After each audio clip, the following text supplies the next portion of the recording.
एक दिन चंपक लाल जंगल के रास्ते बैलगाड़ी से बाजार जा रहा था। कभी कभी लगता है मैंने शादी ही क्यों की। बीवी के ताने सुनते सुनते मैं थक गया हूँ। आज तो मुझे 6 बजे से पहले बाजार जाके ये गेहूं की बोरियां बेच के बीवी के लिए 3 गुलाबी रंग की साड़ियां लानी है, वरना मुझे आज भूखा ही सोना पड़ेगा। चल भाई चंपक लाल, जल्दी जल्दी चल। ओ मेरे प्यारे हीरा मोती, चलो जल्दी जल्दी चलो। मेरी हालत तो तुम दोनों देख ही रहे होगे ना, इसलिए मैं तुम्हारी शादी नहीं करता, नहीं तो तुम दोनों भी मेरे तरह दुखी जीवन ही बिताओगे। कुछ देर के बाद चंपक लाल को एक बूढ़े बाबा एक पेड़ के नीचे बैठे हुए दिखाई दिए। चंपक लाल बैलगाड़ी को एक पेड़ के नीचे लगा के उनके नजदीक गया। बाबा, आप बहुत थके हुए नजर आ रहे हो, कहाँ जा रहे हो आप? बेटा, मैं तो गंगा नदी की ओर जा रहा हूँ। वो तो बहुत दूर है यहाँ से। चलिए मैं आपको अपने बैलगाड़ी से गंगा नदी तक ले चलता हूँ। बेटा, तुम क्यों तकलीफ कर रहे हो? मैं धीरे धीरे चला जाता हूँ। मैं पिछले 49 साल से हर वर्ष गंगा नदी में जाके स्नान करता हूँ। वाह बाबा, आप तो बहुत बड़े श्रद्धालु लगते हो। मेरे शादी के बाद मैं एक बार भी नहीं गया। आपको छोड़ने के बहाने मैं भी गंगा नदी में स्नान कर लूंगा, मेरे भी पाप धुल जाएंगे बाबा। बेटा, मैं तो दिया हुआ वचन निभाने जाता हूँ गंगा के पास। तुमने ऐसा क्या पाप किया है? पता नहीं बाबा, अब आपसे क्या छुपाना।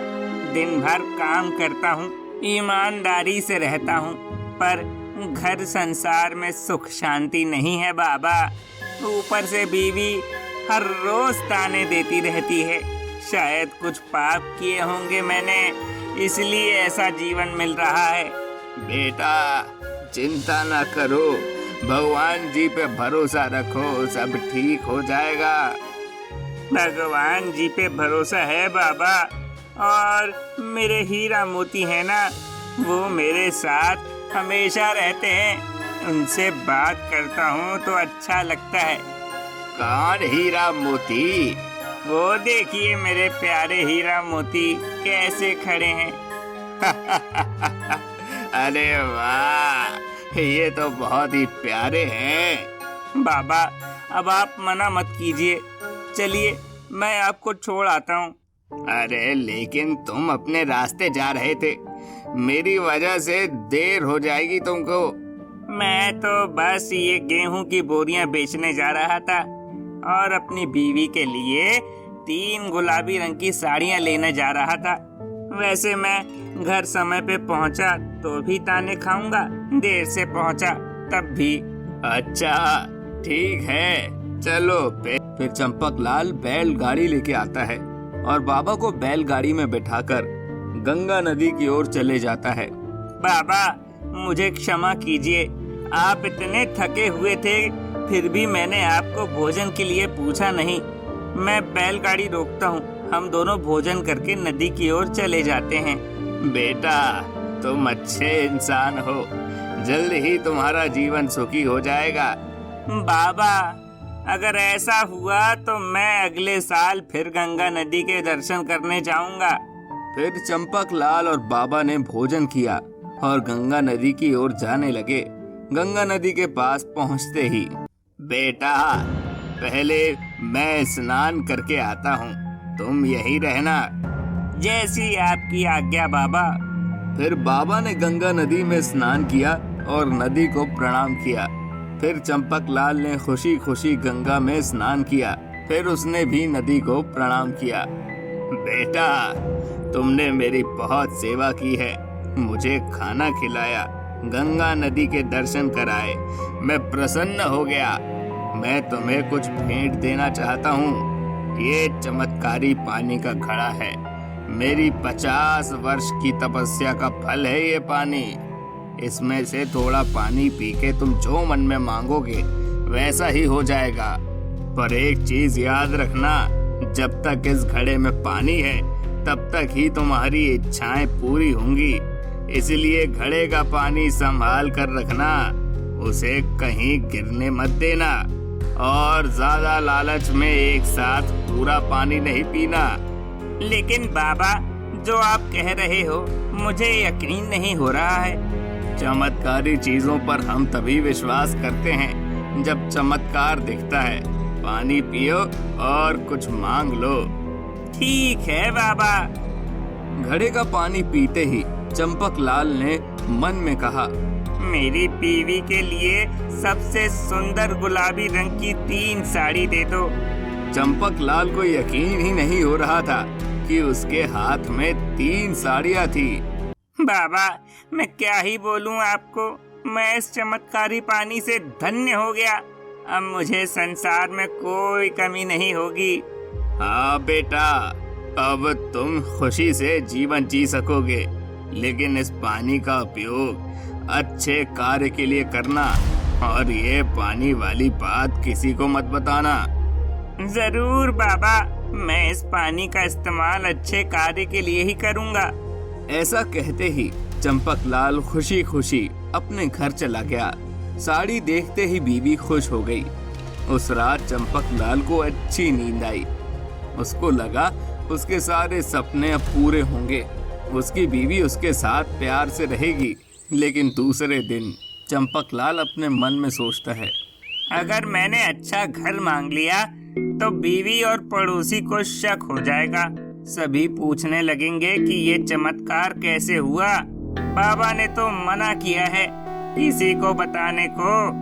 एक काम करता हूँ, मैं सोने के सिक्के मांगता हूँ और कहता हूँ मुझे खेत में खजाना मिल गया, किसी को शक भी नहीं हो। ऐसा सोच के चंपक लाल ने पानी पिया और मन में कहा, मुझे सोने के 1000 सिक्के दे दो। तुरंत उसके हाथ में सोने के सिक्के आ गए। फिर वो बीवी के पास गया और कहा, भाग्यवान, अपनी किस्मत खुल गई है। मुझे अपने खेत से 1000 सोने के सिक्के मिले हैं। तभी उसकी बीवी को भी यकीन नहीं होता कि वो लोग अमीर हो गए हैं। फिर चंपक लाल बड़ी होशियारी से सिक्कों को बेच देता है और एक बड़ा घर जमीन ले लेता है। धीरे धीरे चंपक लाल बड़ा होते जा रहा था, क्योंकि वो अपने जरूरत के हिसाब से पानी पीता और चीजें मांग लेता। फिर एक दिन उसकी बीवी उससे सोने का एक हार मांगती है। भाग्यवान, भगवान की कृपा से हमारे पास सब कुछ है। हार लेके क्या करोगी? ज्यादा लालच अच्छी बात नहीं है। उसकी बीवी उसको फिर ताना देती है कि मुझे तो पता था आप नहीं दोगे, आप चाहते ही नहीं मैं खुश रहूं। बस इतना सुनने की देरी थी कि चंपक लाल पिघल गया। ठीक है, मैं बाजार जाके लेके आता हूँ। फिर चंपक लाल अपने कमरे में गया और घड़े का पानी पीने लगा और मन में कहा, एक सोने का हार दे दो। फिर हार जेब में छिपा के बाजार जाने लगा ताकि बीवी को शक न हो। लेकिन ये सब चमत्कार उसकी बीवी ने देख ही लिया। जैसे ही चंपक लाल बाजार के लिए गया, बीवी ने अपने मन में सोचा कि इतने सारे सोने के सिक्के इसी पानी के चमत्कार से आए हैं, मैं भी पानी पी के देखूंगी कि क्या होता है। चंपक लाल की बीवी ने कमरे में जाके घड़े का पानी पी लिया और अपने मन में लाल रंग की साड़ी की कल्पना की। तुरंत उसके हाथ में साड़ी आ गई।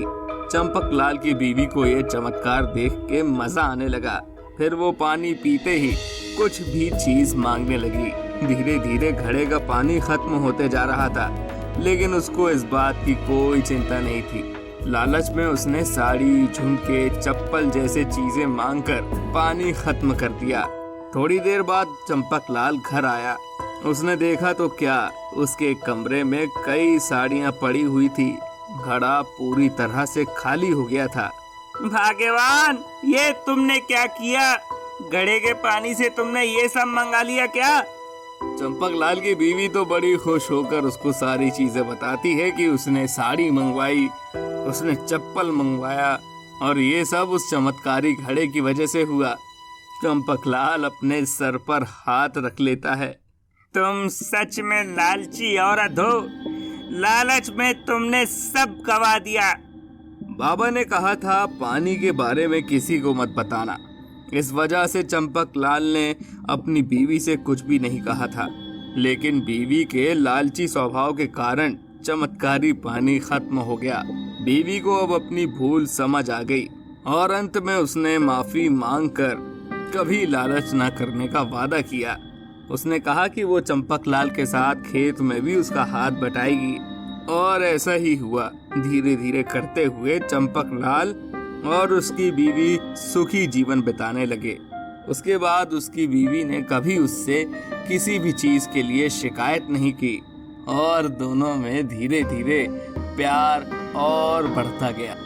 दोस्तों, अगर वीडियो अच्छी लगी हो तो लाइक एंड शेयर जरूर करें और हमारे चैनल को सब्सक्राइब करके बेल आइकन को जरूर से दबा दें।